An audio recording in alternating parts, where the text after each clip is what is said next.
Voilà pour l'actualité politique. La justice maintenant, elle a donc tranché. Le motard responsable de la mort de Camilla reste en liberté sous contrôle judiciaire. Décision de la chambre d'instruction de la cour d'appel d'Aix-en-Provence. Nous verrons avec le correspondant d'Europe 1 sur place les raisons qui ont poussé les magistrats à le laisser libre. L'annonce en tout cas a provoqué la colère et l'incompréhension du père de Camilla.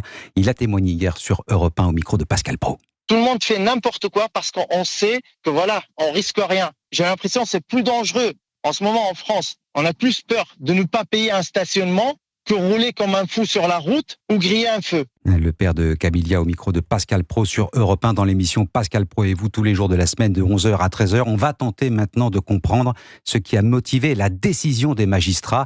Le correspondant d'Europe 1 dans le Sud-Est, Frédéric Michel, a pu assister au débat compte rendu d'audience. Frédéric Michel.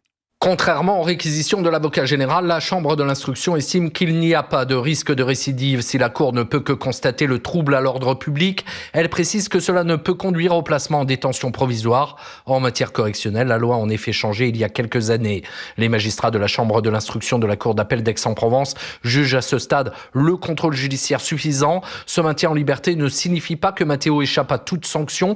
Il sera jugé ultérieurement et encourt 7 ans de prison, car dans ce dossier, la justice pourrait retenir une circonstance aggravante, le fait d'avoir cabré la moto sur une roue. Le jeune homme affirme qu'il s'agit d'une manœuvre involontaire. Ce sera l'objet de l'instruction. Il faudra aussi déterminer à quelle vitesse roulait Matteo, à 30 km/h comme il le dit, ou beaucoup plus. Son avocate, maître Leïla Montigny. Des éléments techniques qui seront débattus dans le cadre de l'instruction. L'expertise qui sera faite sur le véhicule permettra de faire la lumière sur ces points. S'adressant au jeune motard, le président de la Chambre de l'instruction s'est montré très clair. À la moindre incartade, vous irez en prison. Frédéric Michel, correspondant d'Europe 1 dans le Sud-Est. Et dans cette affaire, les faits ont été requalifiés. Le motard est aujourd'hui mis en examen pour homicide involontaire.